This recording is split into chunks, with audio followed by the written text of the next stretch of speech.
الحمد لله نحمده ونستعينه ونستغفره ونؤمن به ونتوكل عليه ونعوذ بالله من شرور أنفسنا ومن سيئات أعمالنا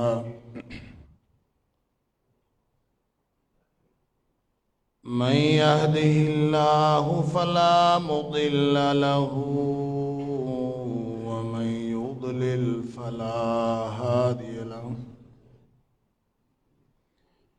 وأشهد أن لا إله إلا الله وحده لا شريك له وأشهد أن محمدًا عبده ورسوله صلى الله عليه وسلم أرسله بالحق بشيرا ونذيرا بين يدي الساعة فمن يطع الله ورسوله فقد رشد واهتدى ومن يعص الله ورسوله فقد ضل وغوى فإنه لا يضر إلا نفسه ولا يضر الله شيئا نسأل الله ربنا أن يجعلنا ممن يطيعه ويطيع رسوله ويتبع رضوانه ويجتنب سخطه فإنما نحن به وله أما بعد فإن خير الحديث كتاب الله وخير الهدي هدي محمد صلى الله عليه وآله وسلم وشر الأمور محدثاتها وكل محدثة بدعة وكل بدعة ضلالة وكل ضلالة في النار فأعوذ بالله السميع العليم من الشيطان الرجيم من همزه ونفخه ونفثه بسم الله الرحمن الرحيم لقد كان لكم في رسول الله أسوة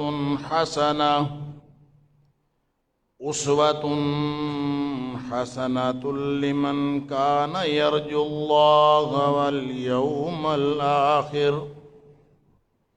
واليوم الآخر وذكر الله كثيرا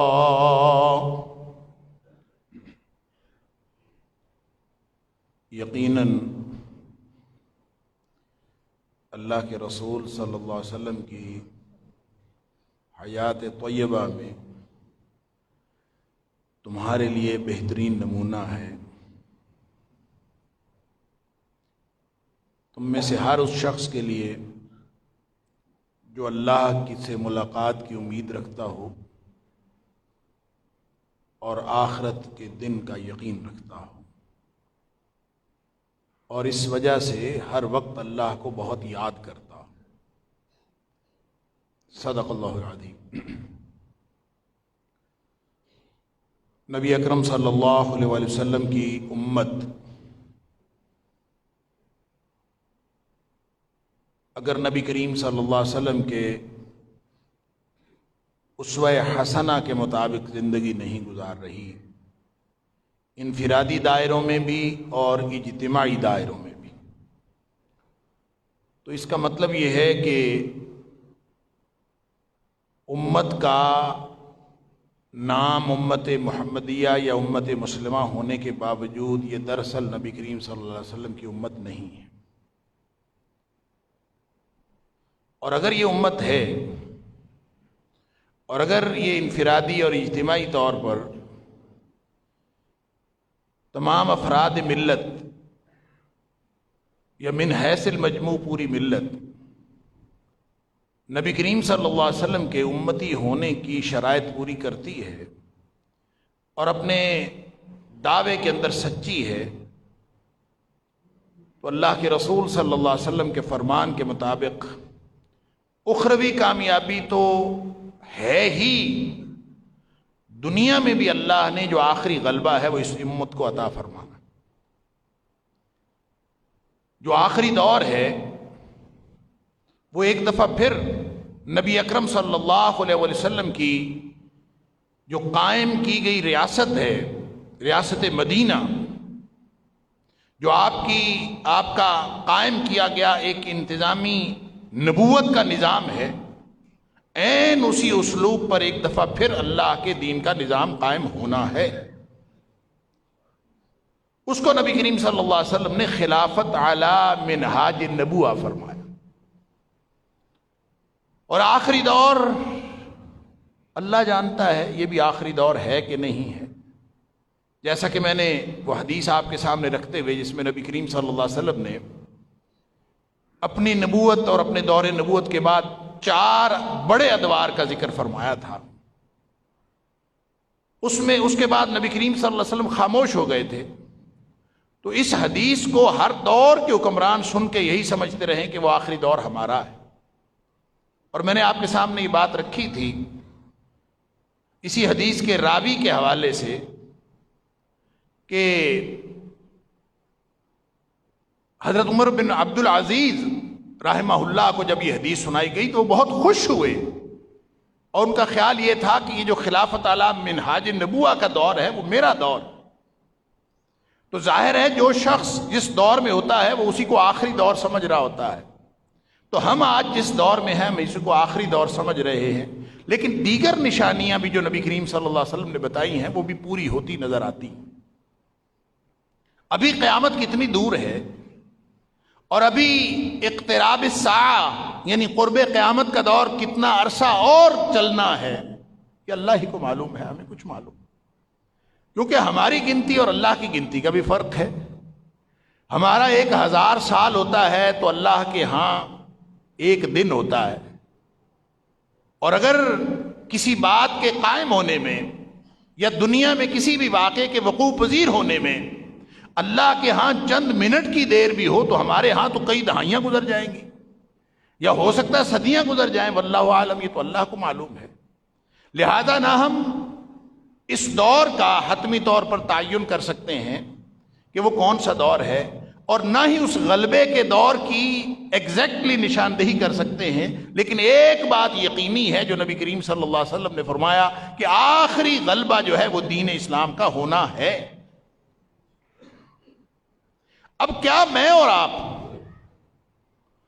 اس غلبے کے دور کے لیے کیا وہ ہمارے ذریعے سے غلبہ قائم ہوگا؟ کیا وہ غلبے کا دور میری اور آپ کی جس طرح کی زندگیاں گزر رہی ہیں، کیا وہ اس کے نتیجے میں غلبہ دین کا کوئی تصور یا کوئی عملی شکل قائم ہونے کی کوئی امید ہے؟ اللہ اکبر! کیا ہم نبی کریم صلی اللہ علیہ وسلم کے امتی ہونے کی شرائط پوری کرتے ہیں؟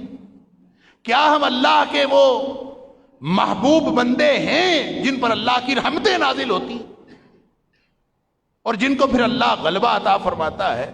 جو لوگوں کے لیے مفید قوم ہوتی ہے وہ پھر دنیا میں زمین میں قرار پکڑتی ہے، اللہ ان کو حکومت دیتا ہے۔ فَأَمَّا مَا يَنْفَعُ النَّاسَ فَيَمْكُثُ فِي الْأَرْضِ، جو دنیا میں فیض رسانی کا کام کرتی ہے، جو قومیں دوسروں کے لیے فائدہ مند ہوتی ہیں، اللہ تعالیٰ ان کو دنیا میں حکومت عطا کر دیتا۔ لیکن کیا میں اور آپ ہم سب فیض رسانی کی زندگی گزار رہے ہیں؟ کیا ہماری زندگی لوگوں کے لیے مفید ہے؟ ایک بہت بڑا سوال. اور اس دور میں خاص طور پر، جس دور کے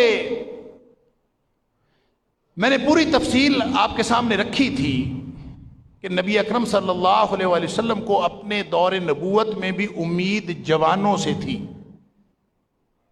اور اس آخری دور میں بھی اگر کوئی رول پلے کر سکتے ہیں، اگر کوئی کردار ادا کر سکتے ہیں تو وہ جوان ہیں. اور جوانوں کی تعداد میں نے عرض کیا تھا کہ پوری دنیا کے مقابلے میں، ایشیا میں اور پھر ایشیا کے مقابلے میں پاکستان میں اللہ کے فضل سے زیادہ. اور اس وقت ایک اندازے کے مطابق 68%، 68% جو آبادی ہے پاکستان کی وہ انڈر 30 ہے، یعنی 30 سال سے کم عمر کے جو افراد ہیں وہ اس وقت پاکستان کی آبادی ان کی 68% ہے. تو اس کا مطلب ہے یہ امت یہ اپنے اندر وہ پوٹینشل رکھتی ہے. آج کا نوجوان اگر نبی کریم صلی اللہ علیہ وآلہ وسلم کا جو تیار کیا ہوا نوجوان تھا، جو علی ابن طالب رضی اللہ تعالیٰ عنہ، جعفر طیار جعفر بن ابی طالب رضی اللہ تعالیٰ عنہ، اور بلال اور صہیب، اور جو اس وقت کے نوجوان تھے، اگر یہ آج کا نوجوان ان کے نقش قدم پر چل رہا ہے، ان کو آئیڈیل بنا کے چل رہا ہے، اگر ان کے سامنے اسوہ حسنہ نبی اکرم صلی اللہ علیہ وسلم کی ذات ہے، تو پھر امید رکھیں کہ ہم انشاءاللہ غلبہ حاصل کرنے والی امت کا حصہ ہوں. وگرنہ ایسی کوئی امید نہ رکھیں. غلبہ ہونا ہے وہ اللہ کی تقدیر سے ہونا ہے. اللہ اپنے نبی کریم صلی اللہ علیہ وسلم کی باتوں کو بھی پورا فرمائے گا. اللہ کریم نبی کریم صلی اللہ علیہ وسلم کی باتوں کی لاج بھی رکھے گا. اللہ اپنے دین کا غلبہ بھی کرے گا. لیکن وہ ضروری نہیں ہے کہ وہ آپ ہوں جو اس کے اندر کردار ادا کریں. یہ تو اللہ کا انتخاب ہے، جس سے چاہے وہ کام لے لے. یہ جو قیامت کی نشانیوں میں ہے نا کہ قرب قیامت جو سورج ہے وہ مغرب سے نکلے گا، یہ اللہ کو معلوم ہے. اس سے مراد سورج ہے کہ سورج سے مراد کوئی اسلام کی روشنی کا کوئی استعارہ ہے؟ لگتا یوں ہے واللہ اعلم کہ آج کل جو مغرب کے اندر جو لوگ مسلمان ہو رہے ہیں، جو کنورٹ ہو رہے ہیں، چاہے وہ یورپ کے ہوں، چاہے وہ امریکہ کے ہوں، کینیڈا کے ہوں، جہاں کہیں کے بھی، وہ جو مسلمان ہو رہے ہیں وہ صحیح معنوں میں نبی کریم صلی اللہ علیہ وسلم کے امتی ہونے کا کردار ادا کر رہے ہیں. آپ ان کو دیکھیں، ان کا ایمان ماشاءاللہ، ان کی علم کی سطح، ان کے ٹارگٹس، ان کا دین کے بارے میں شعور. ہم نے تو کبھی سوچا نہ ہوگا کہ وہ لوگ جو مسلمان ہوتا ہے، میرا ایک دوست جاپان میں رہتا ہے، وہ کہتا ہے میرا کوئی جاننے والا مسلمان ہو گیا، جاپانی لوکل آدمی مسلمان ہو گیا، تو وہ وہاں سے اپنے سارے کام کاج سے فارغ ہو کر وہ چند سال کے لیے وہ سعودی عرب گیا ہے، دیگر عرب ممالک میں رہا ہے، اس نے عربی سیکھی ہے، قرآن پڑھنا سیکھا ہے، نبی پاک صلی اللہ علیہ وسلم کے فرامین سیکھے ہیں، پھر وہ واپس گیا ہے. اور کہتا ہے کہ میرے ساتھ ڈسکشن ہو رہی تھی، وہ کہتا ہے میں حیران تھا کہ میں اس کو بتاتے ہوئے شرم محسوس کر رہا تھا کہ مسلمانوں کی اکثریت جو ہے پاکستان میں وہ قرآن کا ترجمہ نہیں جانتی، کیونکہ وہ اس کا تصور یہ تھا کہ جس کو قرآن سوچ سمجھ کر پڑھنا نہیں آتا وہ مسلمان کیسا ہے. اللہ، اسلام کی قدر ان سے پوچھئے جن لوگوں کو شعور کی زندگی میں اللہ نے اسلام عطا فرمایا ہے. ہمیں تو ورثے میں ملا ہے نا، ہمیں تو وراثت میں مل گیا، اس لیے ہم تو چل رہے ہیں ویسے. اور نہ کوئی دین کا شعور، نہ کوئی دین کی قدر و قیمت، نہ کوئی اہمیت، اور زندگی کیسے گزر رہی ہے. میں نے ایک حدیث آپ کے سامنے رکھی تھی. اللہ اکبر، اللہ کرے کہ اس کا مصداق ہم نہ ہوں، اللہ کرے اس کا مصداق ہم نہ ہوں، لیکن حالات ایسے. نبی اکرم صلی اللہ علیہ وسلم نے قرب قیامت کے حوالے سے جو یہ فرمایا کہ جہالت پھیل جائے گی، فحاشی پھیل جائے گی، ہر طرف جہالت ہوگی، ہر طرف لوگ جو ہے علم اٹھا لیا جائے گا، قتل و غارت کری ہوگی، اس طرح کے اور فتنے پھیل جائیں گے. یہ جو اس طرح کی جتنی پیشنگوئیاں نبی کریم صلی اللہ علیہ وسلم نے فرمائی ہے وہ الگ ہیں، لیکن چند خصوصیات جو انفرادی طور پر بھی کہ اللہ ان لوگوں کو سخت ناپسند کرتا. ان اللہ یبغض یا یبغض، اللہ ناپسند کرتا. میں نے آپ کے سامنے چند باتیں رکھی تھیں. ایک تو اس کو ناپسند کرتا ہے جو متکبر ہو. نبی کریم صلی اللہ علیہ وسلم فرمایا کل جعوری، جعوری کہتے ہیں اس شخص کو جو ہر وقت نکوڑی چڑھائے رکھتا ہے. اس کا موڈ ہے تو وہ کسی کے ساتھ ہنس کے بات کرنا پسند نہیں کرتا، کسی کے ساتھ وہ ہمبل ہو کے، کسی کے ساتھ وہ نیچا ہو کے، تواضع کے ساتھ، انکساری کے ساتھ بات نہیں کرتا،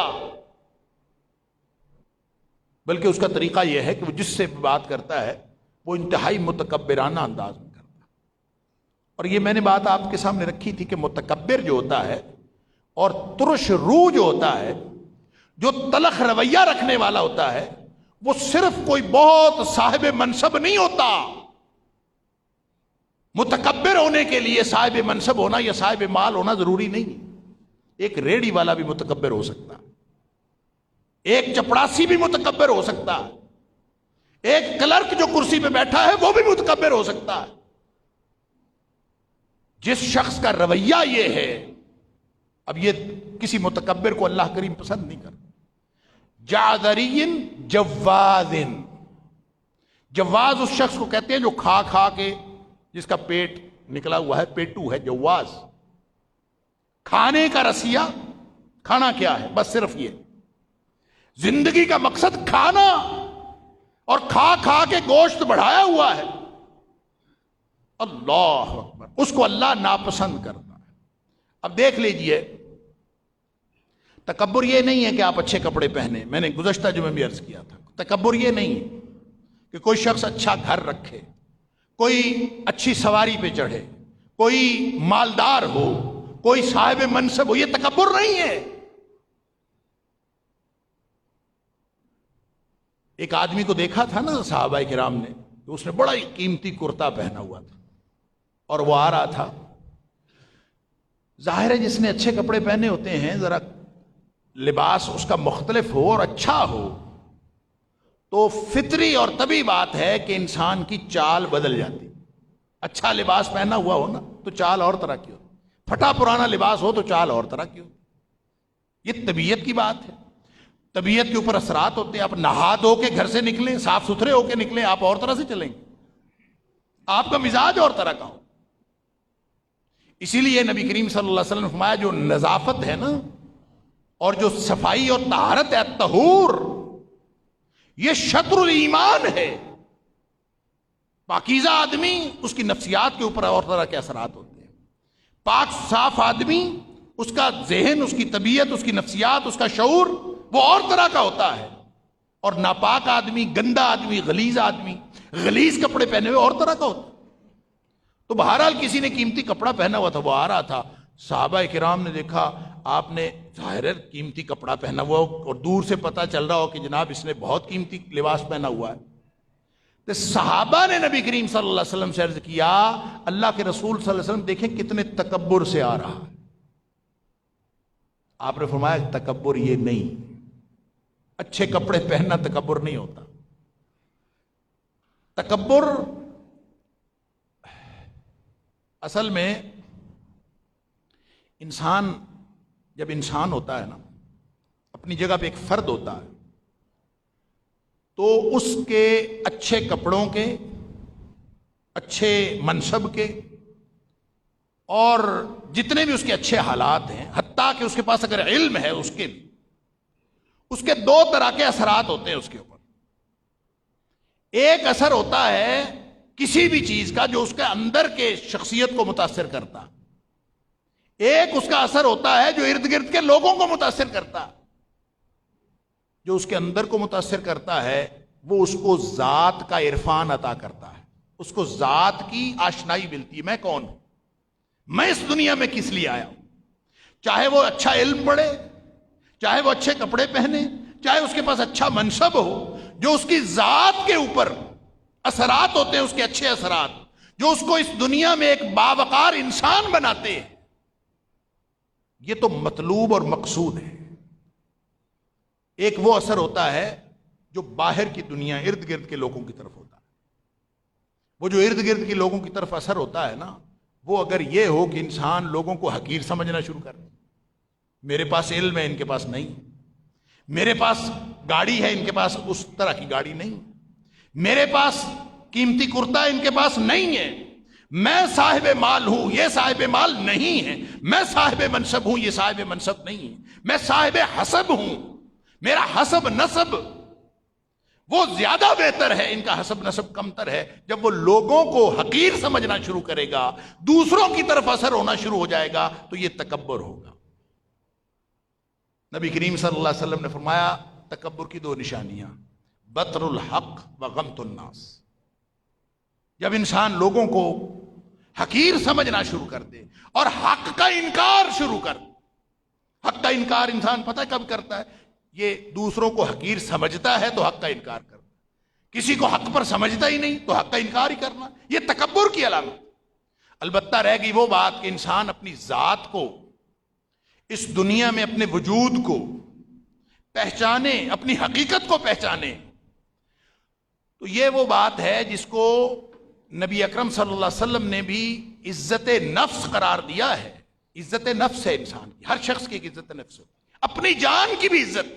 وَإِنَّ لِنَفْسِكَ عَلَيْكَ حَقًّا، نبی کریم صلی اللہ علیہ وسلم فرمایا تیری جان کا بھی تیرے اوپر حق ہے۔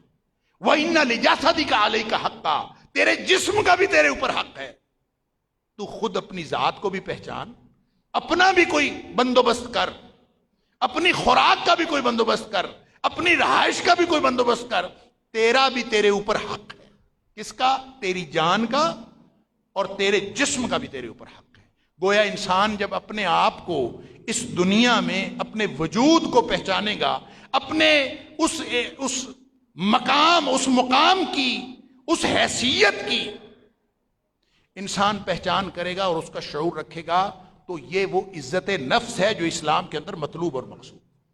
لہذا یہ نہ سمجھیے کہ انسان جو ہے وہ اپنے اندر اپنے آپ کو گرا ہوا محسوس کرے، اپنے آپ کو ذلیل و خوار محسوس کرے، نہیں۔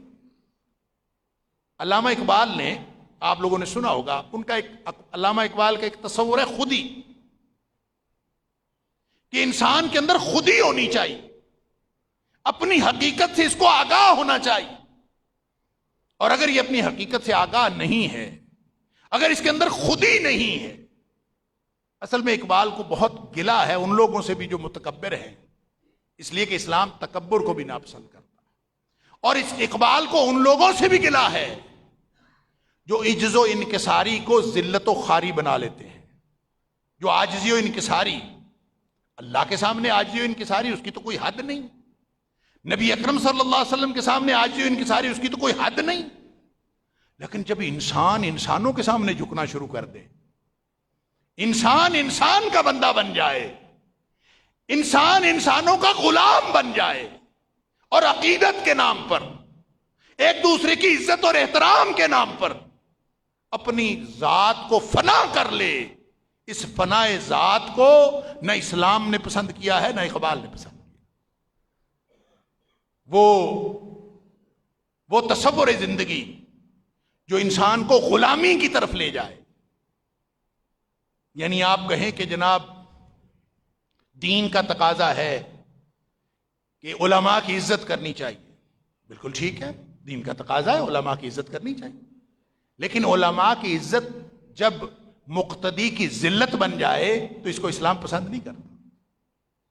ذلت و خواری اور چیز ہے، عجز و انکساری اور چیز ہے، عقیدت و احترام اور چیز ہے، لہذا اس کے درمیان میں سے آپ نے اپنی حیثیت کو پہچان کر اور اپنی ذات کا عرفان حاصل کر کے تکبر سے بچ کے زندگی گزارنی ہے۔ ایسا شخص اللہ کو پسند ہے۔ نبی کریم صلی اللہ علیہ وسلم نے فرمایا جو قوی مومن ہے وہ اللہ کو زیادہ پسند ہے، کمزور مومن اللہ کو نہیں پسند۔ کمزور مومن بھی پسند ہے لیکن کبھی زیادہ پسند ہے۔ وہ جو زمانے کے تگ و تاز کو اور کشمکش کو برداشت کرنے کا حوصلہ رکھتا ہے اور اپنی ذات کو ایک اینٹیٹی سمجھ کے اپنی ذات کو ایک باوقار مقام دے کے جب وہ اس دنیا میں زندگی گزارتا ہے تو ایسا مومن اللہ کو زیادہ پسند، حالات جیسے مرضی ہوں۔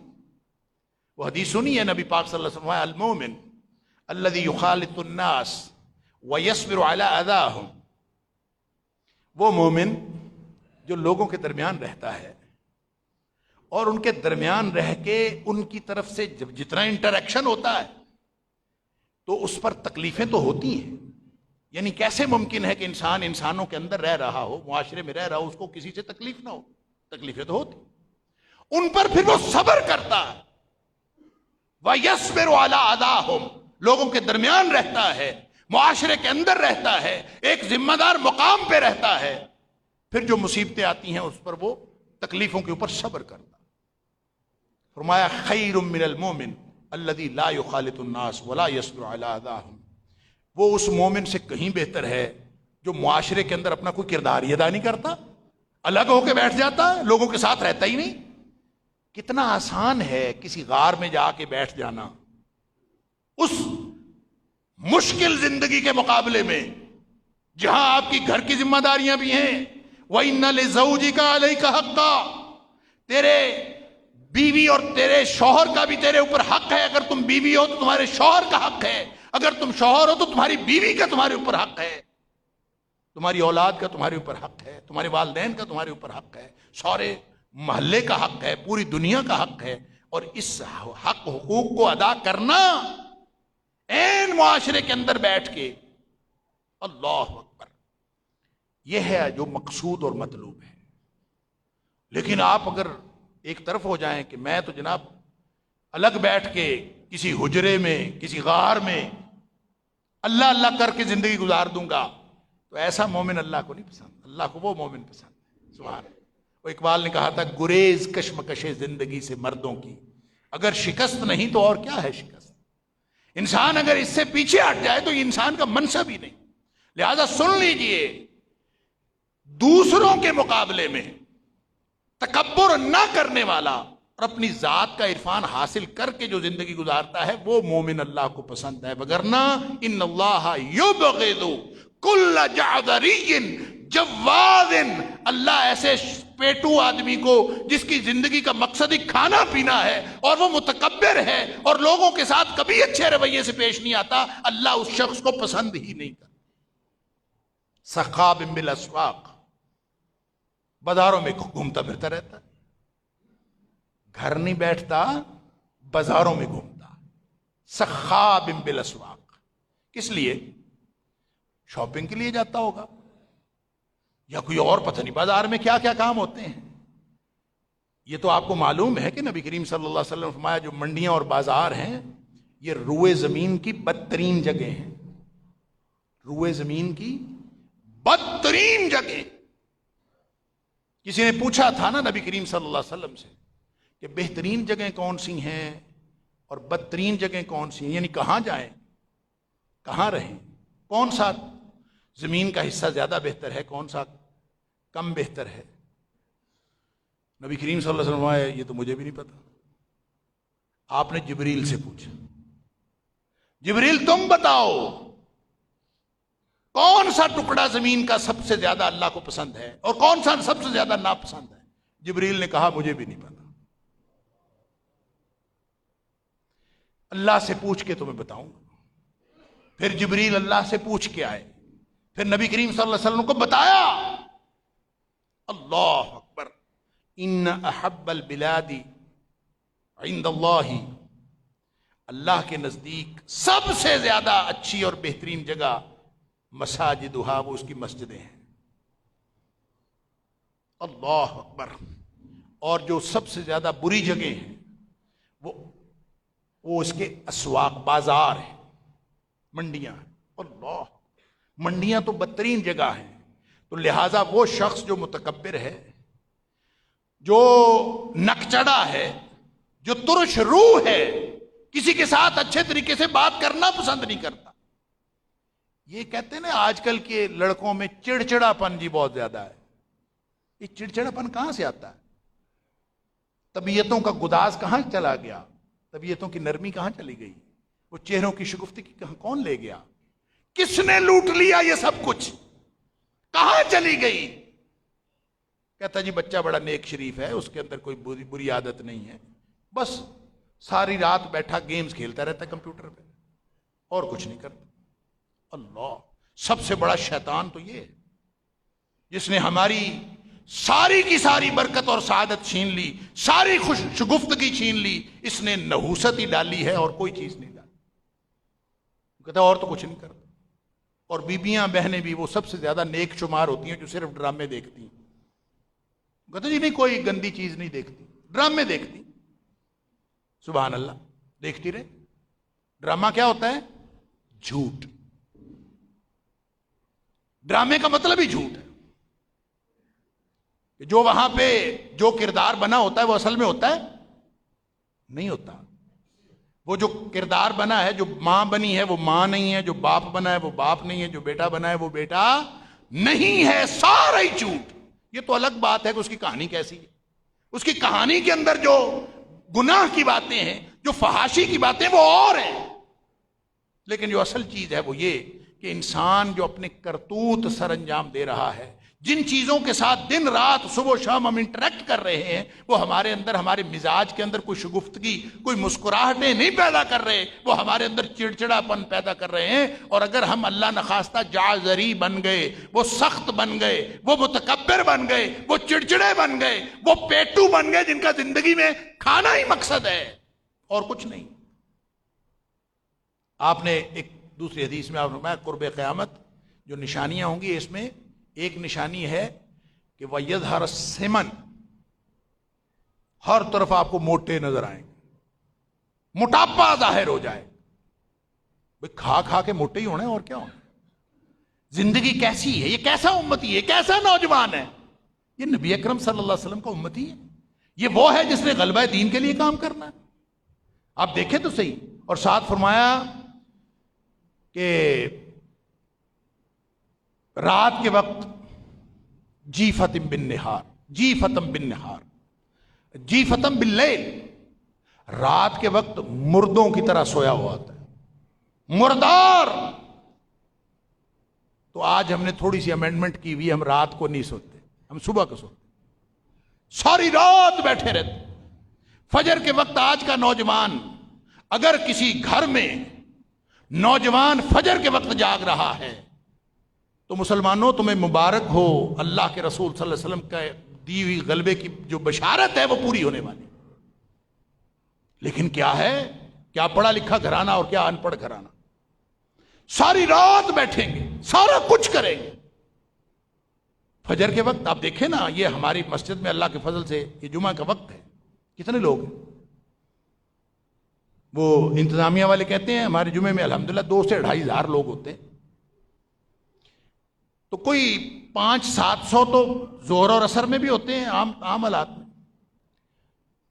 کیا فجر میں بھی اتنے ہوتے ہیں؟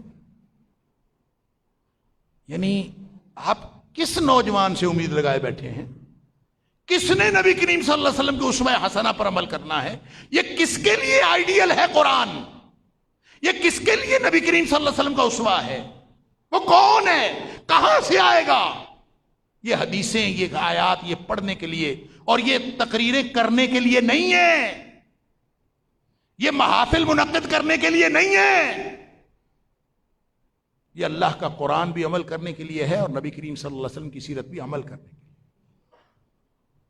پھر آپ نے ایک اور نشانی بتائی، جیفتم باللیل، رات کو مردار اٹھائیں، وہ یوں بے ہوش پڑے ہوتے۔ بے ہو کیوں نہ بے ہوش، ساری رات جاگا ہے، فجر سے کوئی آدھا گھنٹہ پہلے سویا ہوگا، آپ فجر کے وقت جگائیں کسی کو تو وہ مردوں کی طرح آگے سے بیہیو کرے گا، اس کے اندر تو ہوش حواس ہی نہیں ہے۔